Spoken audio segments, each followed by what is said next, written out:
तमिलनाडु और केरल में विधानसभा चुनाव की सुगबुगाहट तेज हो चली है। चुनाव से पहले ही दोनों राज्यों को चुनावी सौगात मिल रही है। इस बीच प्रधानमंत्री नरेंद्र मोदी ने बुधवार को तमिलनाडु के तिरुचिरापल्ली से 2 Amrit Bharat express, 2 express train और 1 पैसेंजर ट्रेन को हरी झंडी दिखाकर रवाना किया, जबकि केरल के एर्नाकुलम से भी 1 पैसेंजर ट्रेन को हरी झंडी दिखाई। कोयम्बटूर को दक्षिण भारत का मैनचेस्टर कहा जाता है। यहाँ कपड़ा उद्योग और मशीन निर्माण का बड़ा केंद्र है, जबकि झारखंड का धनबाद भारत की कोयला राजधानी के रूप में जाना जाता है। लंबे समय से इन दोनों औद्योगिक क्षेत्रों के बीच सीधा रेल संपर्क शुरू करने की मांग की जा रही थी, जिसे अब अमृत भारत एक्सप्रेस के जरिए पूरा किया जा रहा है। यह ट्रेन कोयम्बटूर के पास स्थित पोदनूर जंक्शन से अपनी यात्रा शुरू करेगी। इसका पहला प्रमुख ठहराव कोयम्बटूर जंक्शन होगा। इसके बाद ट्रेन तमिलनाडु के सलीम से गुजरते हुए रेनीगुंटा, विजयवाड़ा, झारसुगुड़ा और रांची होते हुए झारखंड के धनबाद तक पहुंचेगी। यह ट्रेन साप्ताहिक सेवा के रूप में चलाई जाएगी। हर शनिवार सुबह पोदनूर से रवाना होगी और सोमवार तड़के धनबाद पहुंचेगी। वापसी में यही ट्रेन सोमवार को धनबाद से चलकर अपने तय मार्ग से पोदनूर के लिए रवाना होगी। इस ट्रेन से कई क्षेत्रों को फायदा मिलेगा। सलीम स्टील प्लांट को कोयला धनबाद से मिलता है। ऐसे में अब मालगाड़ियों के साथ साथ यहां काम करने वाले कर्मचारियों के लिए भी सफर आसान हो जाएगा। वहीं तिरुपुर और कोयम्बटूर में काम करने वाले झारखंड के हजारों प्रवासी मजदूरों के लिए भी यह ट्रेन बड़ी राहत साबित होगी।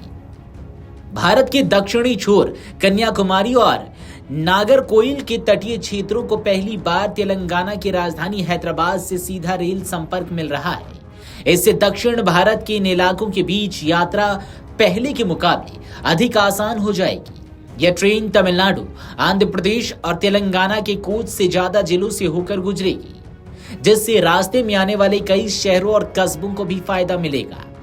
इस सेवा से हैदराबाद में पढ़ाई करने वाले कन्याकुमारी के छात्रों को बड़ी राहत मिलेगी। इसके अलावा केरल, तमिलनाडु तट के व्यापारियों और दक्षिण भारत में काम करने वाले तेलंगाना के पेशेवरों के लिए भी सीधी और सुविधाजनक यात्रा का विकल्प उपलब्ध रहेगा।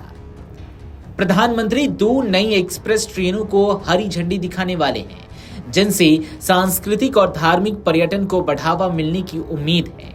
इनमें एक रामेश्वरम मंगलुरु एक्सप्रेस है। यह ट्रेन पवित्र रामेश्वरम मंदिर को कर्नाटक के तटीय शहर मंगलुरु से जोड़ेगी। इस रूट से तमिलनाडु, केरल और कर्नाटक के यात्रियों को सीधा फायदा मिलेगा और तीर्थ यात्रा भी आसान हो जाएगी। दूसरी तिरुनेलवेली मंगलुरु एक्सप्रेस है। यह ट्रेन कोयम्बटूर कॉरिडोर के रास्ते कर्नाटक के तटीय इलाके तक जाएगी। इससे व्यापारियों और छात्रों के लिए यात्रा अधिक सुविधाजनक हो जाएगी। बड़ी ट्रेनों के साथ स्थानीय कनेक्टिविटी को मजबूत करने पर भी जोर दिया गया है। इसके तहत कुछ नए पैसेंजर ट्रेनों की शुरुआत की जा रही है, जो क्षेत्रीय यात्रियों के लिए काफी मददगार साबित होंगी। केरल के रेल यात्रियों को 2 बड़े तोहफे मिले हैं, जिनसे सुविधाएं बेहतर होंगी और यात्रा भी अधिक आरामदायक बनेगी। इनमें 3 अमृत भारत स्टेशन बनाए जाएंगे। इनमें शोरनूर, कुट्टीपुरम और चेंगनसेरी रेलवे स्टेशनों का करीब 52 करोड़ रुपए की लागत से पुनर्विकास किया गया है। यहाँ यात्रियों की सुविधा के लिए लिफ्ट, एस्केलेटर, मुफ्त वाईफाई जैसी आधुनिक सुविधाएं उपलब्ध कराई गई हैं। साथ ही स्टेशन का डिजाइन स्थानीय संस्कृति को दर्शाने वाला बनाया गया है, जबकि शोरनूर नीलांबूर लाइन का विद्युतीकरण भी किया जाएगा। 65 किलोमीटर लंबी इस रेल लाइन के विद्युतीकरण पर लगभग 90 करोड़ रुपए खर्च किए गए हैं। अब इस मार्ग पर डीजल इंजनों की जगह इलेक्ट्रिक ट्रेनें चलेंगी, जिससे प्रदूषण कम होगा और यात्रा का समय भी घटेगा। Video desk अमरउजाला.com।